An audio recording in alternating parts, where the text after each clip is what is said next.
saudara yang dikasihi oleh Tuhan, selamat berjumpa dengan Making Life Better. Saya Paulus Wiratno dan di studio sudah ada tamu istimewa dari Australia, seorang wanita, Kelsey Tafner, yang saya yakin punya kesaksian hidup yang luar biasa yang bisa menjadi berkat bagi kita sekalian. I believe that you have a special testimony that you can share with our listeners all over Indonesia. Please tell a little bit about who you are, your childhood, and how finally you find Jesus. Okay, I am 23 now. Saya umur 23 tahun sekarang. And I started going to a church at 3 years old. Saya mulai ke gereja waktu saya umur 3 tahun. I remember vividly at 6 Saya ingat sekali waktu saya umur 6 tahun giving my heart to God. memberikan hidup saya kepada Tuhan. It's because of the Sunday school teaching or what? Karena Sunday school?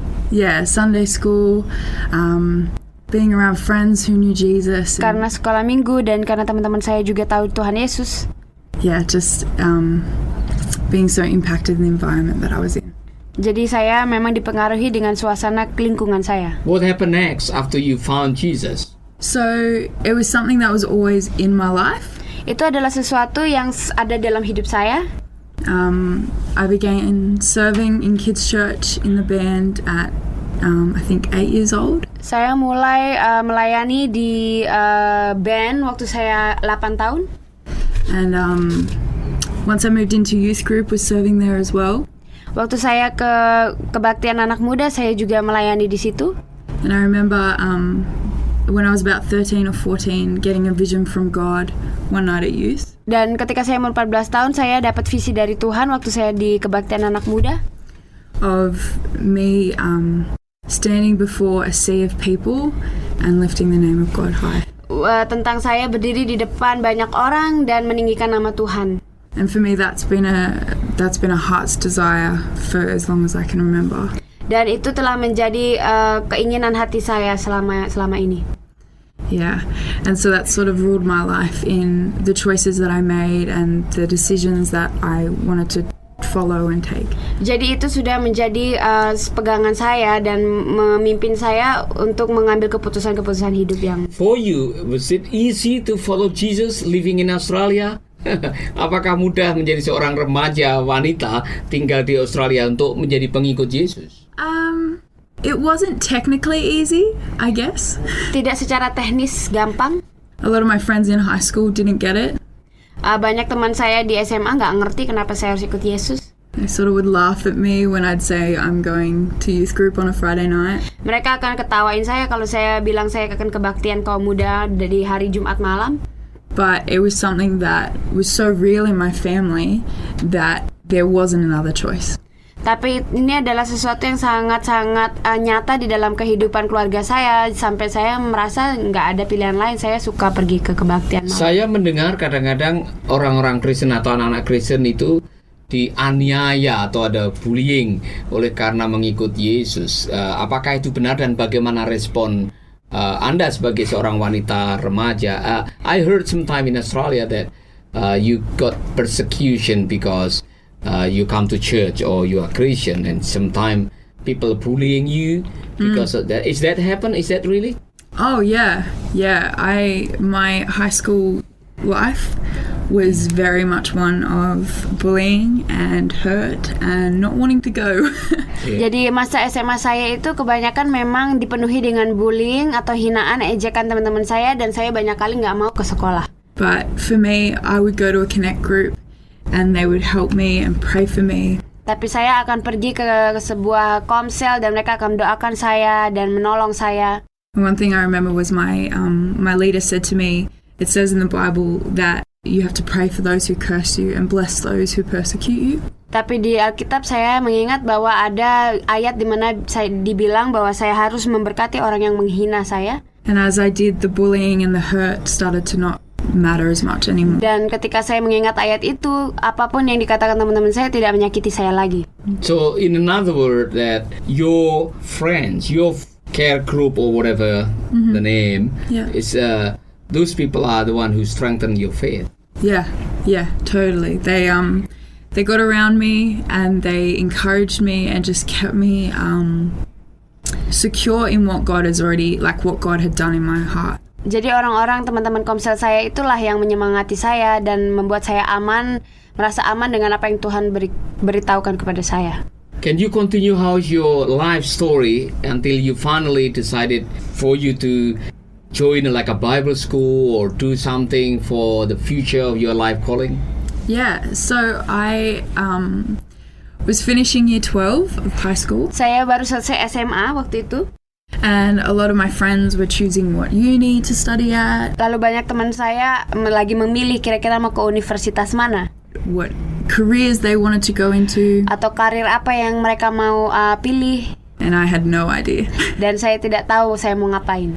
Which is very normal. Yes, very normal, very normal. So, what made you finally decided to go to Hillsong College or Bible College? Yeah, I had a friend who'd gone through it, Jadi saya punya teman yang pergi ke sekolah Alkitab, and he had said to me, it's not a wasted year. dan dia berkata itu bukan tahun-tahun yang akan terbuang sia-sia. And so I went with no expectation of what it really was, Dan saya akhirnya pergi tanpa ekspektasi apa-apa. but God did what only He can do, and He revealed so much to me when I was at college. Dan ternyata Tuhan menunjukkan kepada saya banyak hal ketika saya ada di sekolah Alkitab itu. So, what happened, as a teenagers and then you growing now, and after Bible College, what something that God put in your heart? Apa yang Tuhan taruh di dalam hatimu sebagai remaja wanita untuk ke depan hidup seperti apa? Apa yang mau dilakukan?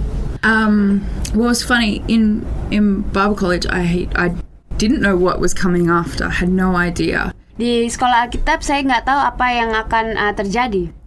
And I actually started growing a love of makeup artistry. Dan saya akhirnya mulai mempunyai rasa cinta kepada make up. And through my 2 years at Bible college, I became more and more in love and seeing, what that could eventually look like. Dan selama 2 tahun di sekolah Alkitab, saya akhirnya mulai menyadari apa yang akan terjadi dengan perkecintaan saya dengan make up. And the thing for me was I had always had a heart for girls and young girls and teenagers so they knew their identity in God. Dan apa yang ada dalam hati saya selama ini sebenarnya adalah saya selalu punya beban untuk anak-anak perempuan. And the way that makeup falls into that was just outside of God. Everyone says you have to cover up, you have to look a certain way. Dan bagaimana make up bisa terhubung dengan itu adalah di luar Tuhan. Kita selalu dibilang bahwa kita harus terlihat secara spesifik seperti apa gitu. And but with God and makeup, it's more, this is who I am, I'm just enhancing it. Jadi dengan make up kita berusaha menutupi kekurangan kita, tapi dengan Tuhan kita bisa menjadi diri kita sendiri, tetapi Tuhan hanya mau menjadikan diri kita yang terbaik. Jadi Anda ini mau menggunakan skill Anda untuk menolong orang berjumpa dengan Tuhan dan berjumpa dengan dirinya sendiri. So, in other words, you using your skill right now to help people finding who is their God and who they are. Yes. Have you found a girl or many girls that finally they found God through what you do? Yeah, so I had one of my good friends prophesy over me that every time I do someone's makeup, I'm leaving Jesus on their face. Jadi ada beberapa yang pernah bilang sama saya bahwa setiap kali saya make upin mereka, saya meninggalkan Yesus di muka mereka. Yeah, and so whenever I'm doing the makeup, it takes an hour, and I'm just always listening for that Holy Spirit moment of what He wants to say. Dan setiap kali saya memake upin seseorang, saya selalu juga terkoneksi dengan Roh Kudus dan dengar apa yang Roh Kudus mau bilang sama dia. Yeah, and I've got to just pray for people and to just share the love of God through it. Dan saya senang sekali menggunakan kesempatan itu untuk membagikan kasih Tuhan kepada mereka. So, do you think that will be your life calling? Apakah itu akan menjadi panggilan hidupmu, Kelsey? I don't know. Okay, so I think there are some girls that are still confused about themselves right now. Yeah. Even some of our listeners.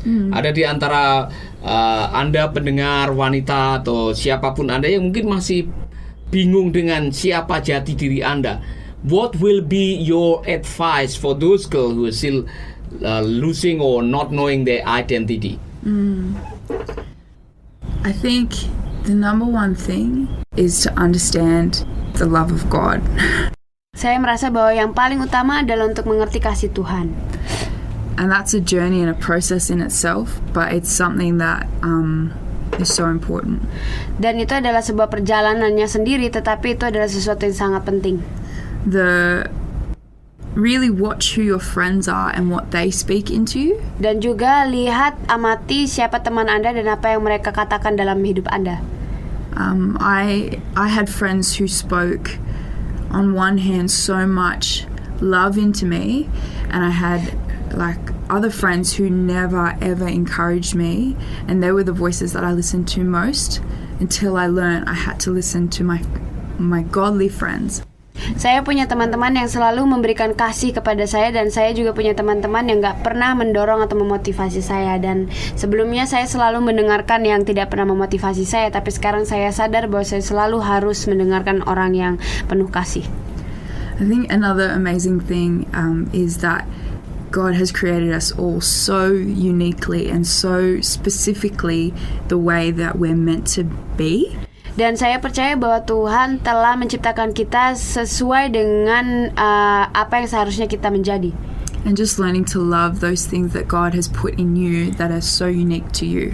Jadi karena kita diciptakan secara unik, mungkin kita harus juga mengapresiasi atau mengasihi diri kita sendiri dan apa yang Tuhan sudah ciptakan kita. Amin. Saya pikir ini poin yang sangat penting bagi kita semua yang masih dalam pencarian identitas. Saudara-saudara, mendapatkan kasih Allah, menyadari siapa kita, bergaul dengan orang-orang yang tepat, itulah yang penting sekali. Now, if there are girls that listening to our program and they're still struggling, will you pray for them? Yeah, of course. Let's pray for them now. Yeah. Oke, mari kita akan berdoa. Kalau ada di antara saudara-saudara yang sedang bergumul dengan menemukan jati diri, saudara tidak tahu siapa Anda, dan saudara bingung dengan hidup Anda, Kelsey akan berdoa buat kita semua. Mari kita akan berdoa. Let's pray for them.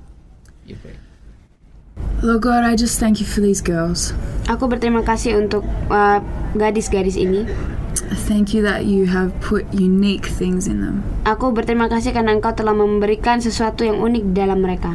You put desires and dreams and goals Keinginan hati, goal-goal, dan mimpi-mimpi that are so special to what you want to do with them. yang sangatlah spesial untuk apa yang Engkau mau lakukan melalui mereka.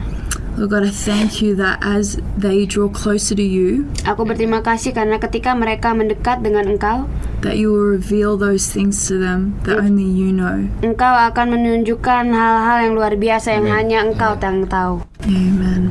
Amin. Kelsey, thank you for coming to our studio. Thank you for having God me. bless you and enjoy your life. Sahabat, Anda baru saja mendengarkan program Making Life Better. Hubungi kami di 0811 3901 144 atau 0811 3901 140. Mari dukung pelayanan Making Life Better melalui rekening BCA 66 900 30525. Sekali lagi, 66 900 30525. Atas nama Paulus Wiratno. Terima kasih, Tuhan Yesus memberkati. Making life better, bikin hidup lebih baik.